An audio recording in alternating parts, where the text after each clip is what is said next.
Some artists become famous because the world discovers them. Others become famous because they refuse to stop creating, even when nobody is watching. Her story began far away from the biggest festivals. No giant stages, no international fame. Just a young woman in Kyiv, a laptop, a DJ controller, and a dream that seemed almost impossible. Today, millions know her as Miss Monique, one of the most recognizable names in progressive house and melodic techno. But before Coachella, before Tomorrowland, before Ibiza, there was simply a girl who wanted people to hear her music.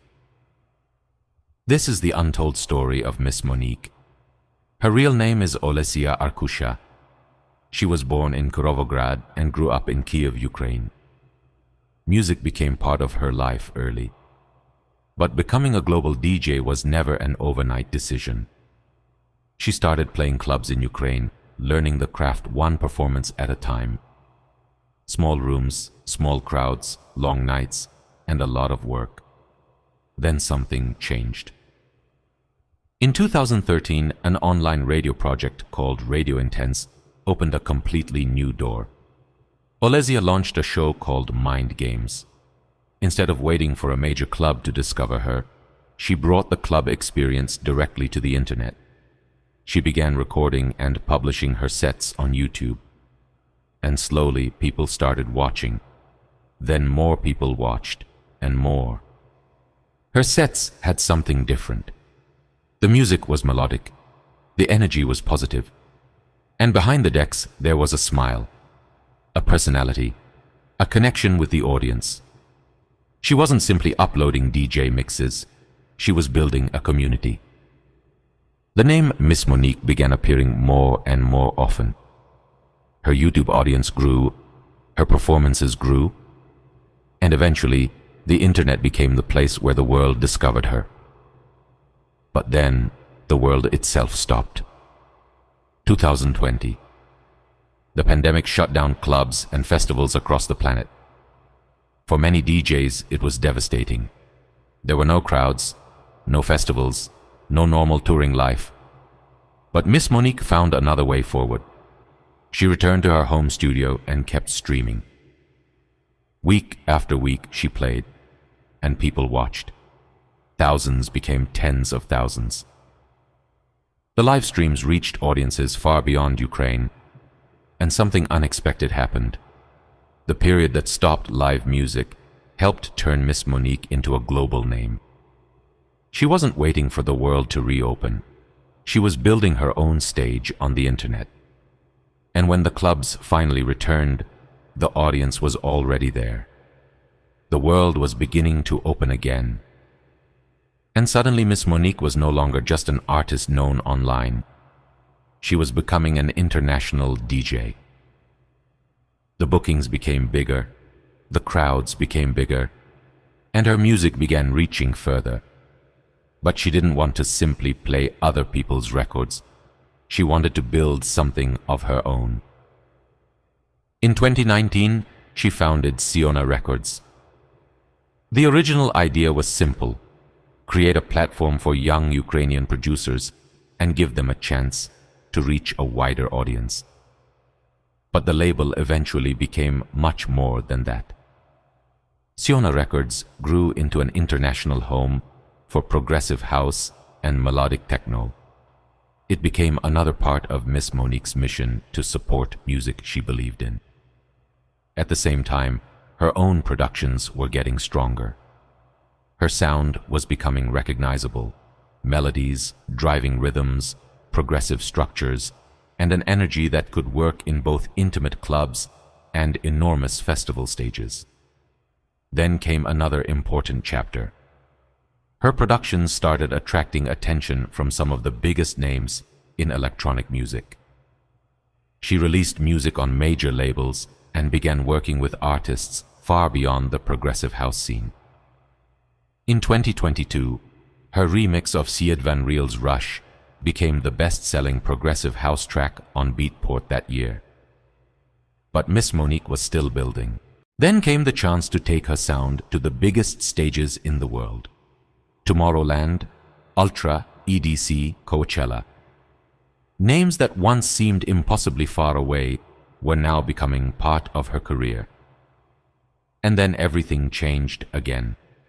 February 24th, 2022. Russia launched its full-scale invasion of Ukraine.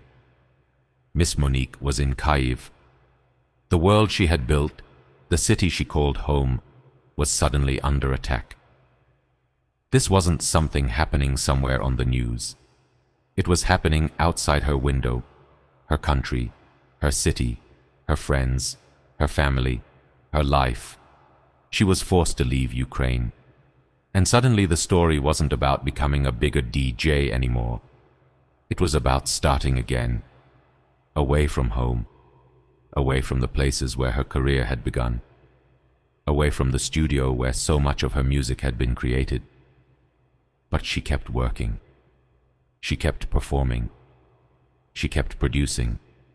And she kept carrying Ukraine with her. One of the most emotional examples was a track called Veselka, the Ukrainian word for rainbow. The track had been finished in Kyiv before she was forced to leave her country. For Miss Monique, it became more than music. It became a memory of peaceful life before the war. And when she played around the world, Ukrainian flags began appearing in the crowds. People who had never met her were standing there, showing support for her country. Music had become something bigger than entertainment. It had become connection. After leaving Ukraine, Miss Monique didn't disappear. She became even more visible. The stages became bigger, the crowds became larger, and the world started recognizing just how far she had come. Coachella, Ultra Miami, EDC Vegas, Tomorrowland, Ultra Europe, Awakenings. These weren't dreams anymore. They were dates on the calendar. But the most important chapter was still being written.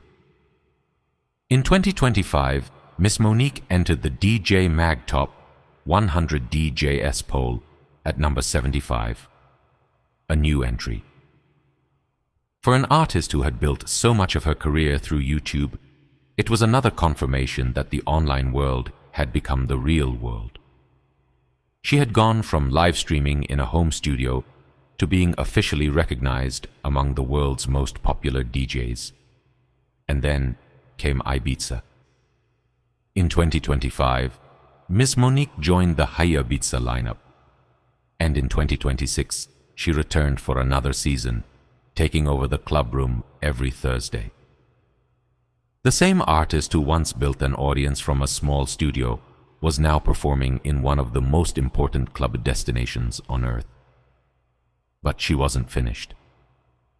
In 2025, one of her biggest productions arrived.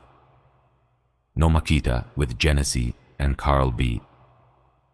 The track reached number 1 on Beatport's Melodic House and Techno chart and became one of the best-selling tracks in the genre that year. Then came something even more ambitious.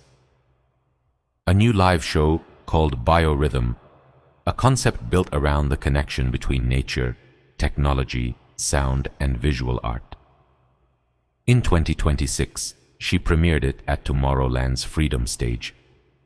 90 minutes of music, generative visuals, and a completely different way of experiencing a DJ performance. The girl who once streamed from home was now creating entire worlds on stage. And perhaps that's the most important part of her story. Miss Monique didn't become successful by following the traditional path. She didn't begin with a major record label. She didn't need a superstar DJ to discover her. She built an audience herself. One live stream, one mix, one track, one fan at a time. The internet gave her a stage. Ukraine gave her roots. Progressive house gave her a language. And adversity gave her another reason to keep going. Today, Miss Monique is not simply a DJ. She is a producer, a label founder, a live stream pioneer, and one of the most visible Ukrainian artists in global electronic music. Her story is also a reminder that success doesn't always begin where people expect it to. Sometimes it begins in a bedroom, sometimes on YouTube, sometimes in a city nobody in the global music industry is watching. And sometimes everything changes when the world tells you to stop. Miss Monique kept going, through lockdowns, through uncertainty, through leaving home, through rebuilding her career in a completely different reality, and every time she found another way forward. From Kyiv to the world, from live streams to the biggest festivals, from a small home studio to Coachella, from Ukraine to Ibiza. Her journey isn't a story about escaping where she came from. It's about carrying it with her. Because every time those Ukrainian flags rise above a crowd, the world remembers where the story began. This isn't just the story of Miss Monique.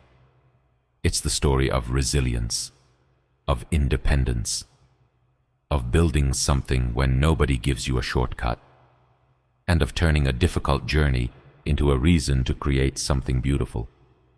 Some artists play music, others build worlds around it. Miss Monique did both, and her story is still being written.